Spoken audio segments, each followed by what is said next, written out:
Welcome to our guests and our speaker this morning. I'd like to begin by respectfully acknowledging that UBC Okanagan is situated on the traditional, ancestral, and unceded territory of the Syilx Okanagan Nation. I would also like to acknowledge that many of you are joining us today from other places, near and far, and acknowledge the traditional owners and caretakers of those lands. My name is Jen Jacoby. I'm Director of the Institute for Healthy Living and Chronic Disease Prevention. And it was with great pleasure I welcome you to the 12th Annual Okanagan Embrace Aging Month. And thank you for joining us today. I'd like to begin by introducing you a little bit to Embrace Aging if you're unfamiliar with it. Embrace Aging is co-hosted by Beem Credit Union, Interior Health, and the Institute for Healthy Living and Chronic Disease Prevention at UBC Okanagan. Embrace Aging Month was launched 12 years ago to celebrate and raise awareness about positive aging, and has once again this year organized a number of educational opportunities and events during the month of March to support and increase awareness about the wonderful life older adults can live. The sessions are designed for everyone, young and old alike, and focus on a variety of topics related to healthy aging and ways to improve quality of life among seniors, their families, and caregivers. Our goal is to inspire everyone to embrace positive aging. Now, before we get underway with our talk today, I'm going to do a few little identifiers with respect to Zoom if you're unfamiliar with it. First off, closed captioning. To turn closed captioning off, select the Hide Caption button on the menu bar. Questions today will be addressed at the end, so please type your questions or comments for the speaker into the chat box during the presentation. And then after the presentation, questions will be read at the end and addressed at that time. Feedback for this event. Please, we welcome your input. Complete the survey that we will email to you, and don't hesitate to identify about events for Embrace Aging or other events you would like to see from the Institute. Today's session is designing technologies to support learning and social connection for older adults. It is my pleasure to introduce you to Joanna McGrenere, Professor and co-head in the Department of Computer Sciences at UBC Vancouver. Joanna, I'm going to pass it over to you, and I'll go mute and off screen. All right. It's an absolute pleasure to be with you here today and to tell you about some of the work that's been going on in my lab here at UBC Vancouver. All right, we've read off the title already. Today, I'm going to be telling you about two different projects that have been done in my team in the last year. They were published at the CHI conference, Computer Human Interaction Conference, in 2024. And so HelpCall is about supporting learning computing technology, and it kind of builds social connection along the way as a byproduct. And then LegacySphere is about supporting intergenerational communication as well as building social connection. And so I'm literally going to show you and walk through the presentations that we did last year in Hawaii. And so I'm starting here with HelpCall, which is about designing informal technology assistance for older adults via video conferencing. And so this work was led by my PhD student, Tirapon Tanprasert, as well as my postdoc, Carrie Dye. Here we go. Okay, so my question to you is, have you ever either helped your parent, or has your parent helped you, for example, or have you gotten help from a child with things like, groceries, paying a bill online, logging into a social media account? And then the next thing is, have you ever tried to get that kind of technology assistance through a video-mediated call? So for example, through Zoom or through Teams, you've tried to get that assistance and help to learn how to do something. If you have, you probably know it's not always a smooth process. And yet studies have been showing that video calls are becoming a very common way for older adults to get this kind of sort of everyday technology assistance, but there can be challenges. So video conferencing tools on their own can be very difficult to use. It can be hard to follow instructions if they're being talked over you know, saying, oh, click on this. No, no, no, move your cursor here. It can be hard to match a helper's pace. So the helper's trying to demonstrate something on their computer for you to then follow on your computer. It can be hard to match that pace. So this can make the experience unpleasant. So our design idea that we've been exploring is basically an augmented video mediated communication or call. So video mediated call like Zoom or like Teams, but this is basically augmented with what we sometimes call learning assets. So there's extra features on top of the call to assist in the learning. So that's the gist of the design idea. And we do a lot of design work. So this is our design process before I actually show it to you.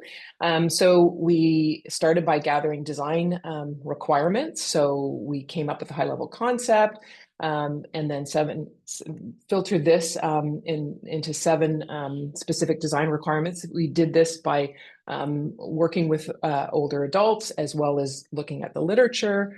Then we came up with doing some brainstorming and some design critiques, and then we drafted a prototype basically that had 2 different design variants, design candidates to it, which I'll be showing you. And then we did this cognitive walkthrough of the design with some HCI experts. And then that allowed us to come up with what's called a medium fidelity prototype, something that's interactive, but not fully functional, but enough to test the idea. And then an evaluation study at the end. So that's the process. So here's more on the concept itself. So the idea, again, is that you've got this augmentation of a video conferencing call, video tool, with these assisted learning features. So the older adult connects over a video call to their helper, who might be a younger family member, but it could be anybody, and they share control of their screen. So they're connected, let's say, by Zoom, and then the younger adult helper can actually control the older adult's screen. So the older adult shares their screen, the younger adult can actually control things on the older adult's screen. That's actually available today. That's not the novel contribution here. What we do then is we add a number of kind of assistive learning features. There's a few of them that we do, but the main focus is what's called this augmented steps display. So these are additional learning assets that sit on the top of the call, and you'll see them momentarily. So we came up with 2 design candidates. This is something that we commonly do in research. Instead of kind of going down one particular path and picking one thing and keeping going with it, we're like, well, you know, there's alternatives, and this might work better for this reason, and that might work better for that reason. Let's prototype a couple of them so that we can actually explore these design trade-offs. So the first design candidate is called Tooltip. And what I'm going to do is I'm going to show you a very short 1-minute video that shows this in action. And so what you're going to see is my PhD student, the lead author, acting as the helper for their grandparent, and showing them how to reply to an email in Gmail. And you're going to see these little tooltips that come up, and those tooltips get anchored in the system. And then they persist. Okay, so you'll just see, it kind of goes quickly, but you'll see them persist. Here we go. I'll walk you through how to send a reply on Gmail. The first step is to click on the email that you want to reply to. The second step is to click on this reply icon. After I click on it, a tooltip appears there, tells me what clicking on that icon does. You can click to open and close it. Next step is to actually type out the reply. And then the last step is to click send. Now let's restart that task again and go through it together. The first step is there. Click to open an email so we can follow it in the numerical order. Second one is to click there. Third is to type out the email, and the last one is to send. So that's how it works. Okay, so that was the first design candidate with these little tooltips that come up as the helper is demonstrating where to literally step through in order to complete a task. these little tooltips appear, and then they get anchored there. So when she goes back and does it a second time, those tooltips are still there. Okay, so here's the second design candidate. And so here it's a list. So you're going to see the list of instructions come up. Again, the same task of replying to an email. I'll show you how to reply to an email on Gmail. So the first step is to click on the email that you want to reply to. Next step is to click on this reply icon here. After I do that, see that there is a notification that a step has been recorded appearing there. And if I open this list, the first and the second step has been recorded. Then the next step is to actually type the reply. So I do that, another notification appears, and then the last step is to click send. And now let's restart that. Let's go through that together again. The steps are all there now. If you're not sure what the first step is telling you to do, you can click on it and it will show this location and coordinate points to where you're supposed to perform that action. So we can follow them one by one. Second step is that. Notice that the first step is now gray because it's not on this page. You cannot see it, which means you cannot click to show the location anchor. Then you can just follow the steps one by one. So that's how you do it. Great. And so you can see that it's, let me progress to the next one here. That they're similar in terms of approach and what they're trying to achieve, but they have some differences to them in terms of their design. So the intended flow of how we see HelpCall working is that there is this synchronous, like real-time session where the learner and the helper are together. And that in the first round, the helper is actually going to do the demonstration. Again, the helper is doing this on the older adult's machine, even though they're remote. So they demonstrate the task, and then the tooltips get populated as it's demonstrated.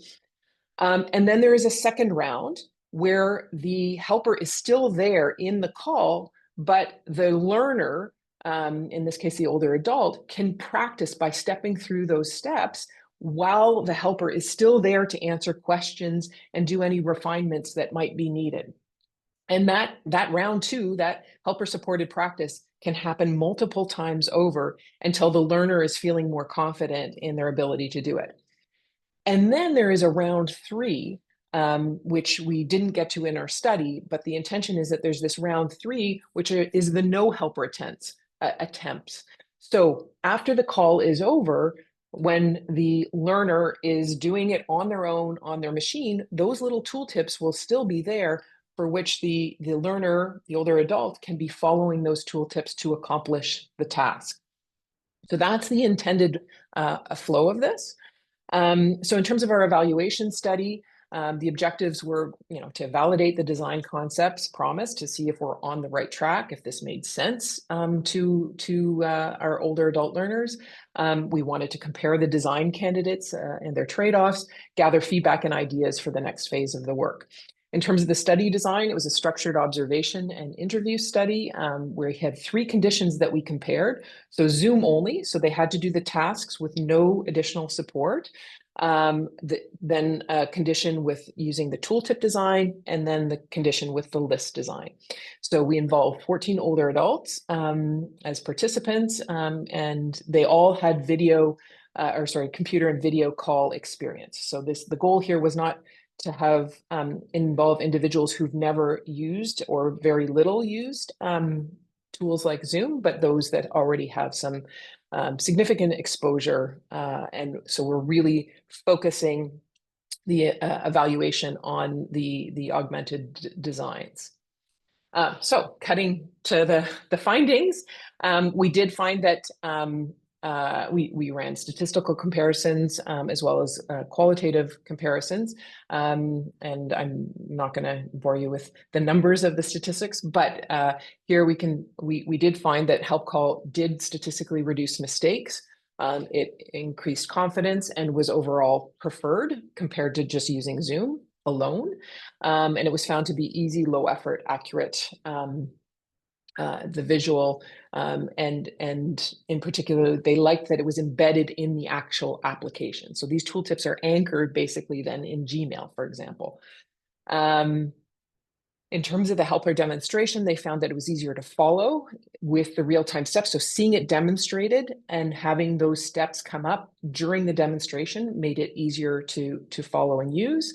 In terms of the helper-supported practice, they found that this supported, questions and conversations, and it helped them familiarize themselves with the tooltip design. It oriented them to how, or the list. It oriented them to how it worked. This could be compared to just kind of going in and using a helping system that had these tooltips or lists pre-populated. The participants said that would not have been as helpful. It was very helpful to have the helper demonstrate it live. And in terms of the reusability of this augmented steps display, participants kind of projected that they believed that this would relieve their memorization pressure and encourage greater independence. Of course, they said that the guide will only be as good as the content quality, like the instructions that were listed there. And they also noted that the practice round with the helper is a critical part of the older adults' learning process. In terms of the comparison of the design candidates, the majority of people, 9 out of 14, preferred the tooltip. They really liked that it had this 2 levels of detail. So it comes up just as a number, and then you have to click on it to get the text displayed. So they appreciated that. They found that it was the spatial aspect, that it literally is anchored at the place that you're supposed to interact. And the numbers then help give this logical sequence to it. So one participant said, "It feels like it's testing me too. When I saw the number, without clicking on it, I tried to figure out it on my own first," meaning figure out that text on their own first. And it made me feel good if I could do that without having to open it, click it open to see the text.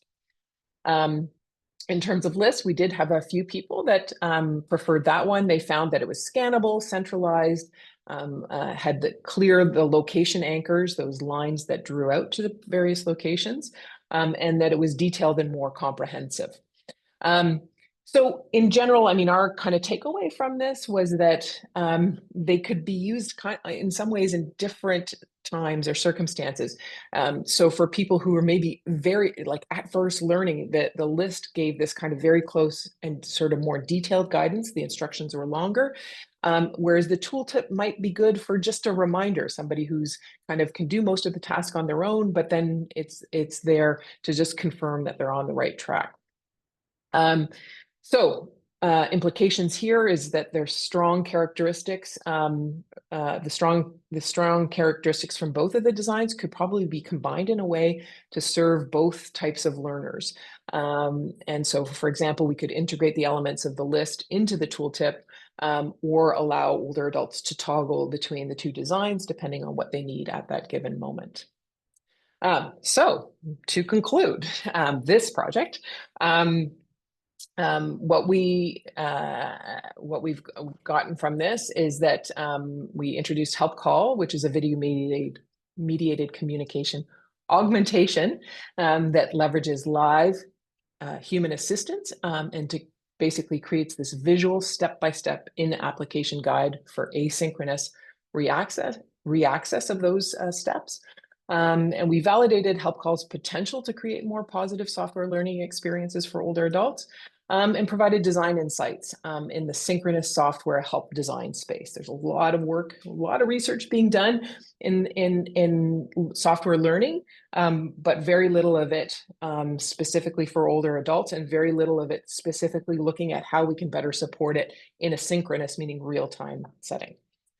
So that's that project. And of course, we've actually moved on and we've built a high fidelity prototype that builds on some of these design implications. And in the study that we've run since, which we have not published yet, which is why I'm not presenting it today, is in the study that we did here that I talked about, we recruited the older adults, as I mentioned, but we always had the researcher serving as the helper. And so that was a reasonable first step. But in our second study, we actually recruited dyads, older adults, and a family member, whether it be another older adult or a younger family member, to be the helper. So we recruited actual dyads and were able to look really sort of at how difficult it was for the helper to do it and the dynamic between the two. And this is where we learned that for some of our participants in that study, they really appreciated the social connection of doing it. So it wasn't just about the help and the learning, the technology, but there was a social connection piece that was brought in that one. So stay tuned. We're going to be submitting that for review very shortly. In fact, my PhD students sent me a draft of it last night. All right, so thanks for sticking with me on study one. And now I would like to move on to a very different project. So this is called LegacySphere. And so this is about fostering empathy through intergenerational storytelling in embodied virtual reality. And the lead author on this is a master's student of mine, Elise Shen, and it's a collaboration with a fellow professor here in computer science, Dongwook Yoon, again, also presented at the CHI conference. Okay, so let's take it away here. So first, what is intergenerational communication? So it's really about the interactions between two distinct generations. So you can have a one generation gap between, say, adult children and their aging parents, or you can have a two generation gap, which then extends to their grandparents. The key is that it can be challenging for one generation to empathize or see the situations from the perspective of others in another generation. And that's what we're targeting here. So our objective is to improve quality of communication by fostering empathy and understanding between younger and older adults. And so how we're doing this is we're using virtual reality, VR, and the idea is to try and give the essence of walking in somebody else's shoes and build this perspective taking by allowing a user to be within the viewpoint directly of another person. And we do that by allowing them to embody that other person's avatar. So we create an avatar based on an image, a picture of a person, the older adult, and then the younger adult is going to be able to embody themselves in that avatar in virtual reality. That's the essence of this. And the idea is to improve comprehension and empathy towards others. Okay. Our system was motivated by something called the Proteus effect, which states that an individual's behavior or attitude changes to align with the digital avatar's characteristics when in virtual environments. And so again, the idea here is that by embodying oneself in an avatar of somebody else, you will then start to change your behavior or your attitude in alignment with the characteristics of that avatar. So that's the theory that we developed this VR system based on. Here are our research questions. How can we design a VR setup that fosters improved communication between older adults and younger adults, leading to increased empathy between them? And two, what key elements should a VR setup include and how does it affect them individually and in their interactions? So that's what guided us as we were working through this research. So we built this system called LegacySphere. So it's a virtual reality, a VR-based perspective-taking system for enhancing empathy and understanding between older adults and younger adults. Our design approach was predominantly focused on fostering empathy from the younger adult towards the older adult, because a key issue is that there can be this negative perception of attitude of younger adults towards older adults. Of course, it goes both ways, but our focus was on increasing the empathy of the younger adult towards the older adult. So what you're seeing in this figure, there's lots going on in this figure. On the left-hand side, what you see is what is an image from within the virtual reality system. Okay, so YA means younger adult, OA means older adult. So the younger adults on this side, older adults on the left-hand side. At the moment, they're actually embodying the same avatar. I'll talk about the embodiment in a second. And they can see each other. They each have a mirror that they can see each other themselves in, which is a really important thing in virtual reality, to have a mirror. It's a common thing because then you can see what you look like. And then there's a photo in the middle.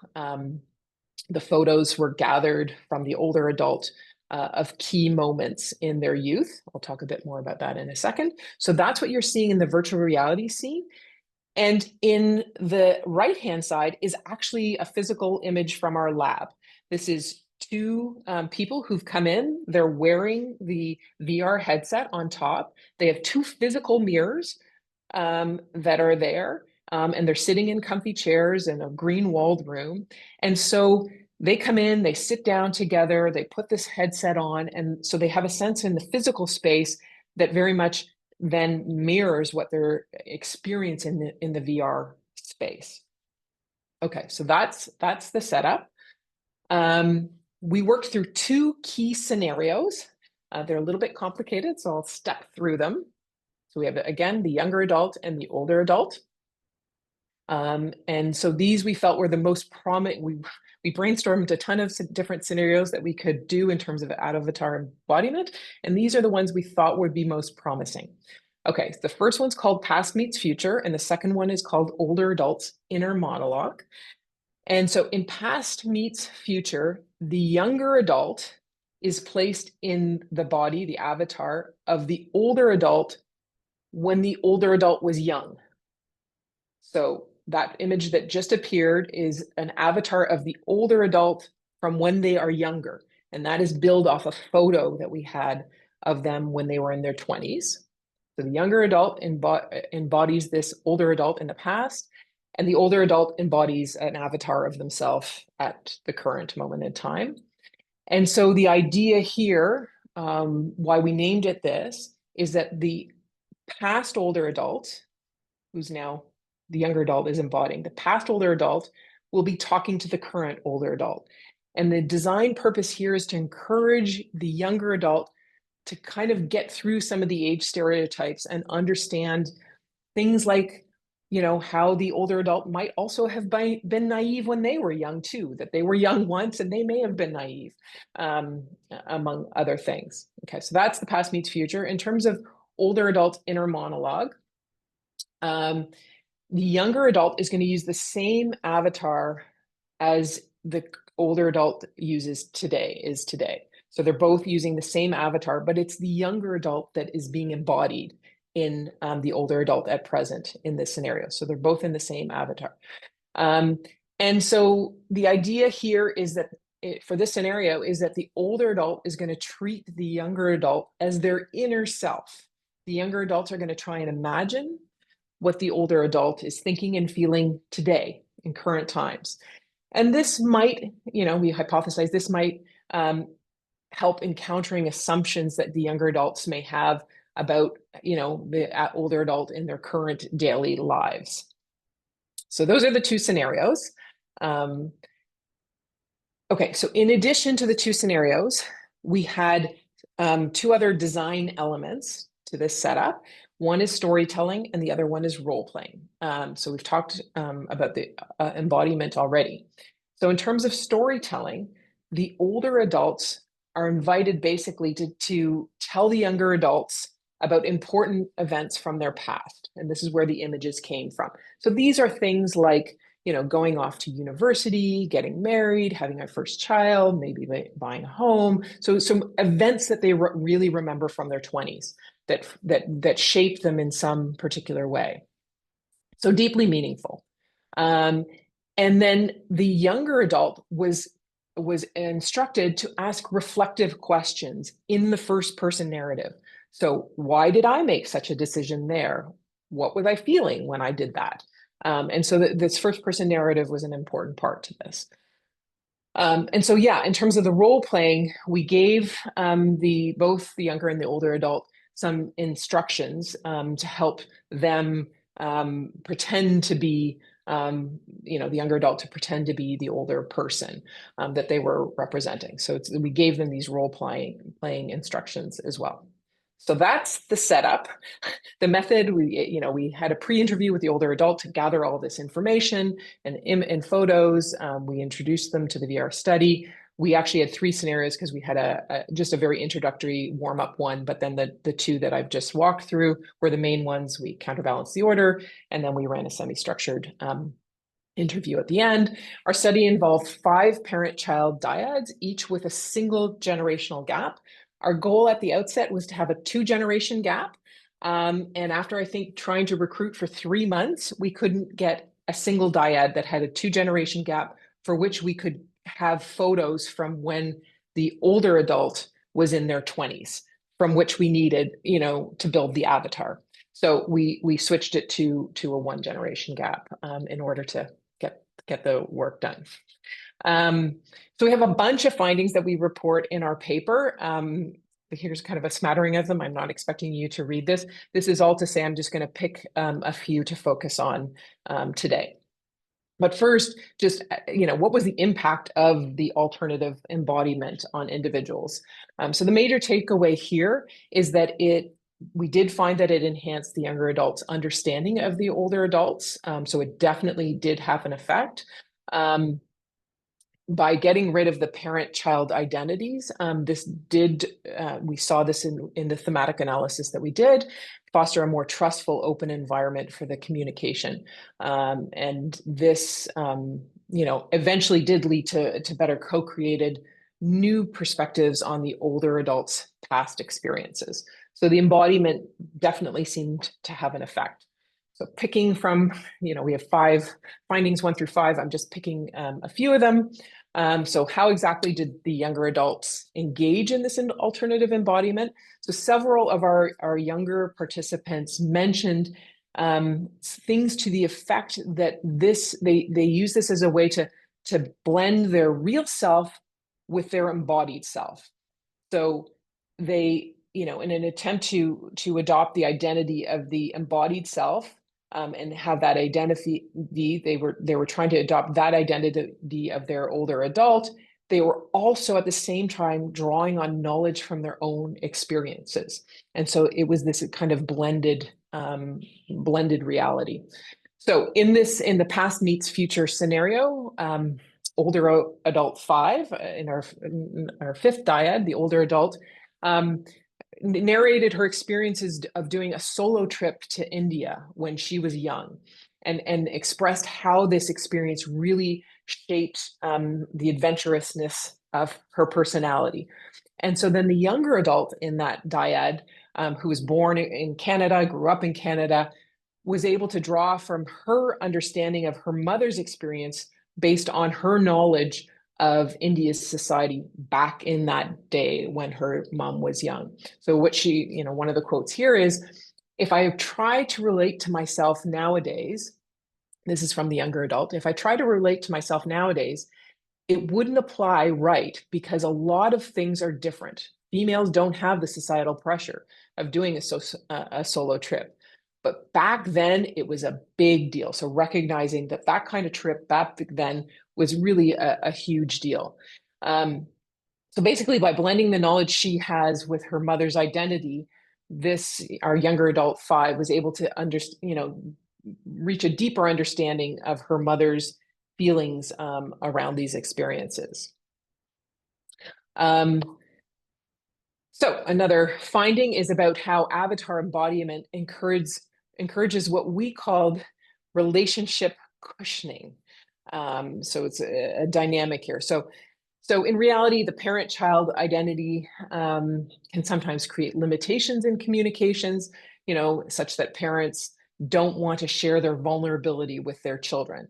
But by stepping away from their real life roles as parents and children, as they were able to do somewhat in LegacySphere, this acted as kind of a cushion that fosters a more trustful, open environment for communication between the two. And it's this ability to kind of step away from their roles that allowed it. So, for example, our older adult 3 and our dyad 3 said that she's more comfortable sharing her hidden feelings in LegacySphere. She has the alternative embodiments act as her cushion, where her daughter plays, the way her daughter comes out is more becoming to her other self. And so that this acts as a cushion. So older adult 3 says she feels more comfortable to reveal her true feelings because she believed that she wouldn't face any judgment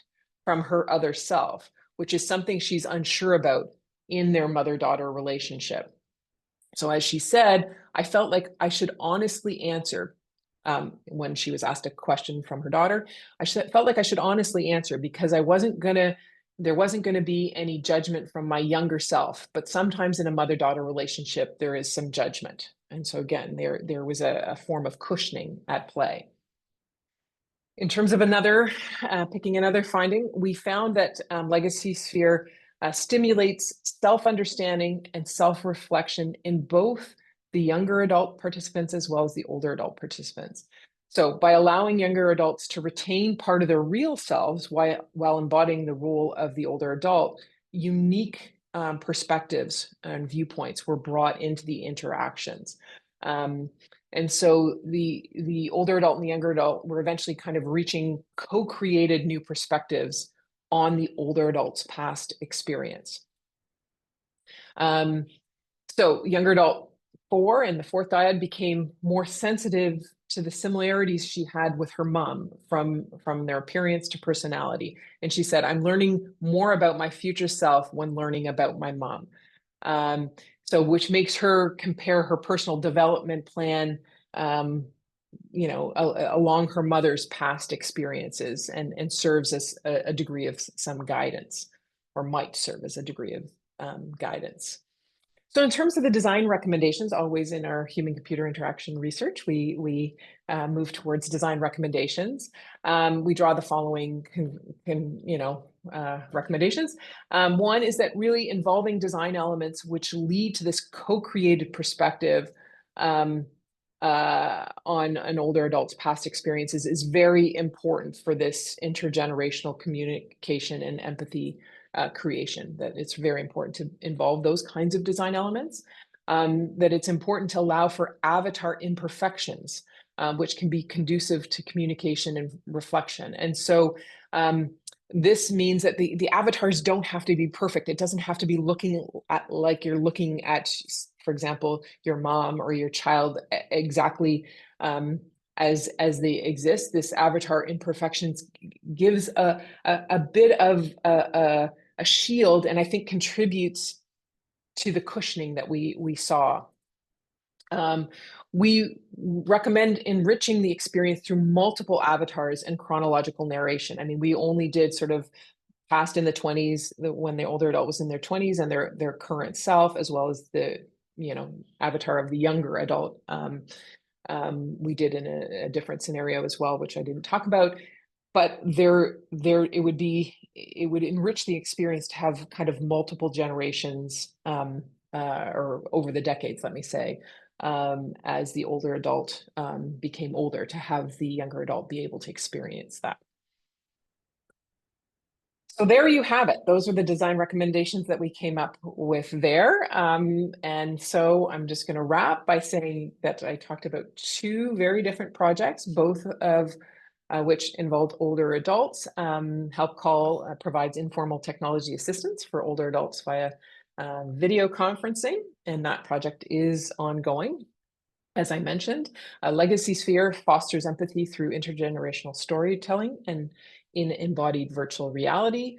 And this was a very exciting project that we worked on. It's in hiatus right now because the master's student finished, but I would love to continue it on.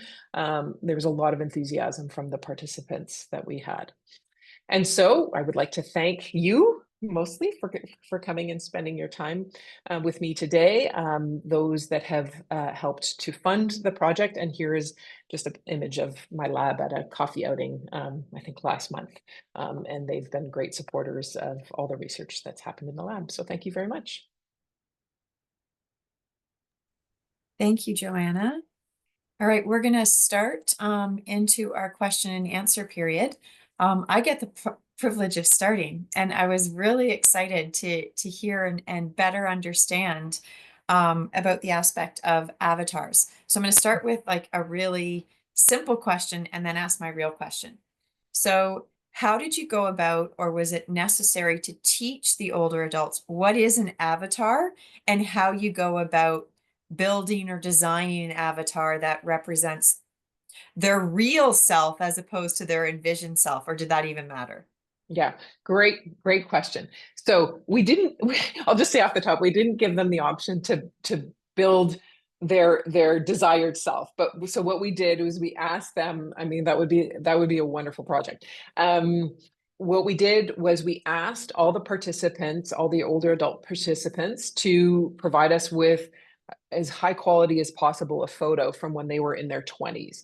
And from there, we used some fairly standard software for creating the avatar based on that photo.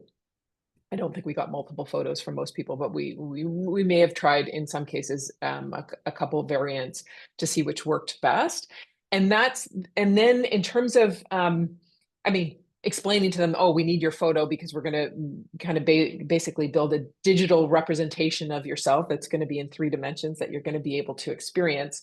And then that was the purpose of in our method of having sort of a warm-up scenario. So a warm-up scenario where they first came in and got to be in their own avatar as they are currently now, try out the headset, try some basic interactions just to get them sort of because none of our older adults had experienced virtual reality before. And so it was just that warm-up experience getting them there before we went into the sort of the past meets future and the inner monologue ones. So Yeah, and that was my second question, actually, that you just briefly introduced, was the aspect of none of them having familiarity with VR. mhm. So was there, like, did you go about training VR, or were they learning VR as they were involved in the study? If you can kind of speak to that. I Yeah. know we're doing some research here, and it's always interesting to see what you get. So I value Mhm, your mhm, mhm. experience. Yeah, we did a small amount of training at the outset. My recollection, which is a little fuzzy on that part, is that we showed them a little video at first, as just to orient them to it, and then we when we put the headset on them, even before we sort of started the warm-up scenario, we trained them on because they had 5. We had asked them to bring 5 photos, which we had then rendered as in the photo frame, and they could advance back and forth between those photos. And so they needed to know how to use the controllers to do this, and they needed to. And in VR, we didn't anchor them. I think in the end, I can't remember. At first we didn't anchor them to the seat that they were in so they could get up and move around. And I think that became very difficult is my recollection. And so I think what we did in the end is we didn't allow them to move around the room. But I think we allowed them to stand up and sit down. But even learning how to do that took some effort. So yes, there was definitely some orientation to it.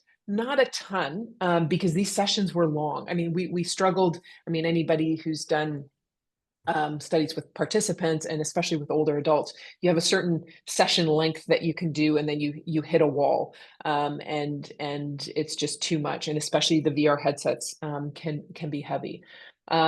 So yeah, we were trying to do this trade-off of doing some training, allowing them some exposure without increasing the session length too long. I mean, one of the things we found is that in terms of the final interview, our participants really dug into that and wanted to spend time conversing, but then that was making the sessions long too. So we were trying to balance all that. That's beautiful. I could spend hours talking to you about this. Maybe we should go to that coffee shop, but we're in Yeah. different parts of the province. Yeah. Which looks Yeah. like a great way to engage with your students and really have a lovely afternoon to listen Yeah. and learn. I need to pause on my questions and ask some that are in the chat box. So I'm going to remind people, or maybe introduce them if they're unfamiliar with Zoom, that on your Zoom screen, on the bottom, if you click the chat button, the chat box will appear, and then you'll have a little chat at the bottom, and you can type in your question, and don't worry about grammar or spelling. I will phonetically read. So there's no issues if you have a little typo as you go along. Don't struggle with that back button and delete button. All right, I'm going to go to the Q&A now. So Christina has a question. Is there a potential security risk being considered when older adults allow screen access to their computers? Scammers would love to access banking information in that way. Yes, absolutely. So there is for sure a security risk, and then that needs to be managed. And so, you know, we don't want to sharing screen access could lead to security issues if you're showing a password. The real security challenge is sharing control, not only just the screen, but fully sharing the control. And so this is something we're very cognizant of, and we were always, I mean, in the second study, we recruited dyads who knew one another and were comfortable with that degree of sharing. But in terms of actually getting this into something that would be deployed, it would be something we'd have to be extremely careful of, that the older adult knows who they are sharing with. This is a loved one. In today's day of AI and embodiment and replica people, you know, there are concerns around that, and we need to do more work into how to really prevent that, not just mitigate it, but absolutely prevent it. So yes, and it's something that our team has been thinking about. Thank you. It is a concern for everyone, Yeah. and definitely a fear for older adults, and something we have to be aware of. Now, Patricia asks, how do you envision implementing your research and using the VR in community to help older adults? Yeah, so both of these are kind of like the more deployment related. I think, because yeah, here we brought them into our lab and it was a fairly heavyweight process. But one could imagine a system like this perhaps existing, you know, once it becomes refined, existing in a community center, right? And so where one could walk into a community center, you know, in a certain section of it, the VR systems could be there. Maybe there's a little table where you can scan a photo from your youth or whatever, and create an avatar based on that. Like, I do think I think we're a ways off from that, and of course that's why this is research. This is kind of bleeding edge stuff. But I don't think we're decades away from that, where these devices are definitely becoming more mainstream, and the ability to create avatars rapidly with high quality is definitely coming along. And so, yeah, one could imagine going into a community center, scanning a photo of yourself from your youth, sitting down, and then being in that avatar, right? And then, you know, if you do it with your granddaughter or whatever, and she does the same, then you can interact together. But there may be other scenarios that need to be, you know, that could be explored. It doesn't all have to be about intergenerational and storytelling and empathy and so on and so forth. So yeah, sure. That's perfect. Now Leslie asks, hi Leslie, good to read as opposed to see you. It's great to have you here. I'm very curious about the generational dynamic difference between the second and third generation. My mom is 87 and I'm 57, and my oldest daughter is 21. I think my daughter working with my mom would be very different than me working with her. The relationships are very different. I think that's great. And honestly, I'm very close. You know, my youngest daughter is, or my eldest daughter, sorry, is 20. Anyway, I'm in the same brackets, and my mom's in her 80s. So I agree. I think it would be quite different. I would love to be able to do the research that even explores the triad together. And as I said, we really had hoped. I mean, we set up the ethics, our BREB, and all that with a 2-generation gap, and just in the context of a master's degree, which, you know, you get about approximately a year, a little over a year of actual research time in addition to the coursework. We just couldn't wait to pull that out. But a huge part of the challenge there was getting people in their 80s with high quality photos from their 20s who would be willing to put themselves through this study. So, and that, of course, as we age, we're getting more and more people who have, you know, their earlier photos are less scarce. So I guess this is all to say, I am with you. I think the intergenerational dynamics would be hugely interesting to explore a 1 generation gap versus a 2 generation gap. Love to collaborate on that research. I just don't know how to do it in a super feasible way. Leslie has volunteered, her Mhm. family. Now we will require a few, as you know, Yeah, Leslie, yeah, consent forms, but anyhow, yeah. so yes, it is wonderful, and you are correct. Although older photographs are beautiful, they really are a dime a Mhm. dozen. They're Yeah, hard to come by, and that is yeah. changing. Now, with respect to the dynamics between intergeneration, um, I'm curious if there's elements of education that comes into play within this dynamic. So if individuals have had more, because many older adults didn't even have the opportunity to go to high school, Mhm. yet an echelon, a very small group did. Is there elements that you've explored relative to, you know, race or culture or education or sociodemographics that need to be considered when we're looking at, going back to the other question, implementing this into the community? Mhm. Mhm.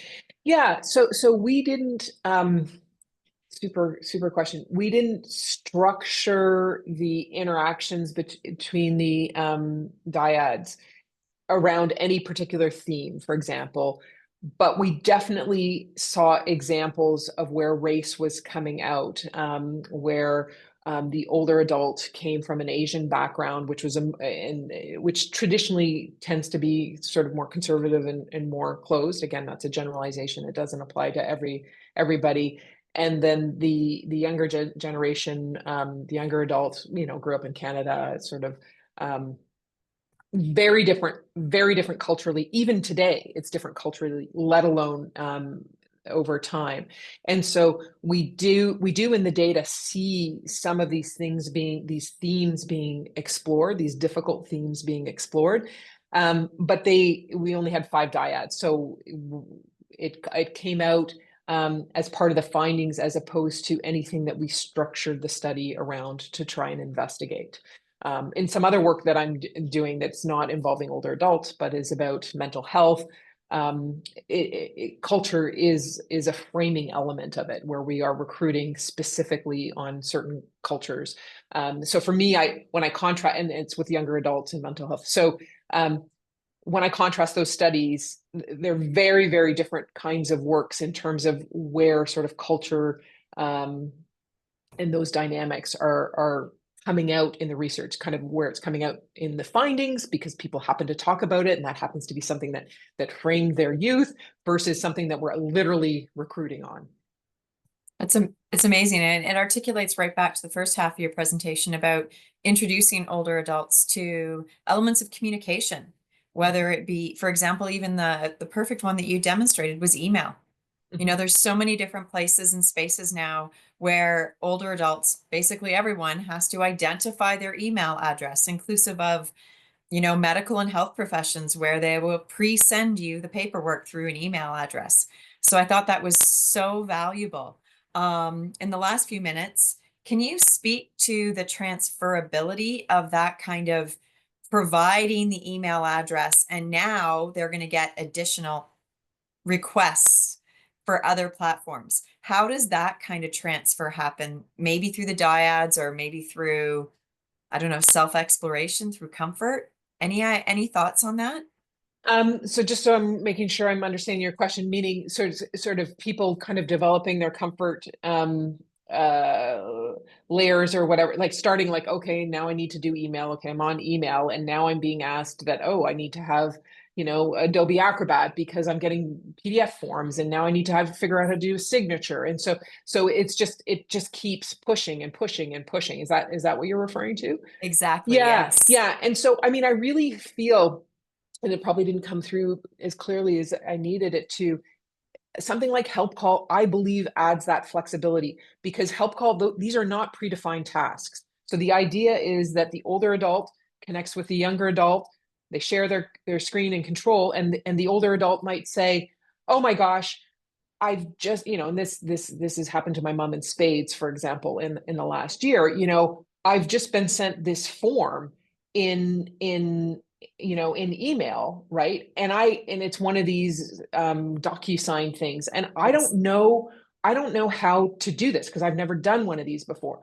But so then now we don't have HelpCall because it's not fully implemented. But so she and I connect on Zoom, and I literally kind of walk her through. I mean, I don't take control of her screen because I do believe is very capable of learning how to do these things. And I know if I take control of her screen, it's going to happen too fast. So I literally talk over it. So I do what the first scenario I said at the very outset of the talk. I'm like, no, mom, it's the blue button. No, the blue one higher. Like I'm kind of giving these instructions. But HelpCall, if it was fully implemented, would be able to do this, right? I'd say, okay, I'm going to demonstrate it to you right now. I'm going to click here and I'm going to click here. You need the submit, and then go to the submit form, and it would record that. And it's based on the task that she has at hand. It's designed to run on any web-based system, right? So any task that comes through a web-based application, the older adult can say, this is my task today. The younger adult kind of has to figure out how to do it because sometimes we don't know how to do it either. And they might practice a little bit themselves first, and they say, okay, now I've got it. Now I'm going to start recording it, and the tooltips will start coming up. So these are not canned tasks at all. And so the idea is that you'll be able to grow with the older adult as they're growing and they're learning. That's perfect. And it goes into our very last question, and I recognize we're running out of time. So in brief, Satabdi is curious about were there any differences in results with respect to HelpCall between those who were more technologically inclined and those were not? Maybe in 1 minute or less, if you could identify Satabdi's. It's a great question. We did do an analysis on people's technological ability. We categorized them. And my recollection, which may not be correct, is that we didn't see any strong effect. Now, bear in mind that we had 14 older adults doing it. So I don't want to make super strong claims here. That's perfect. Joanna, thank you very much for sharing your students' research with us today, and a little bit about the lab and what you do there. So I really value your contributions, and I'm certain older adults will benefit as you explore more how to integrate this into the next level of engagement. I look forward to seeing those results come forward. So we're going to move forward to the end. I am going to remind individuals that you will get a survey. Please fill it out so that we can better support your needs in our webinars and our events that we host through Okanagan Embrace Aging Month, as well as the Institute. And we look forward to growing future events for you. Thank you very much and have a lovely day, everyone. Bye now. Thanks, everybody.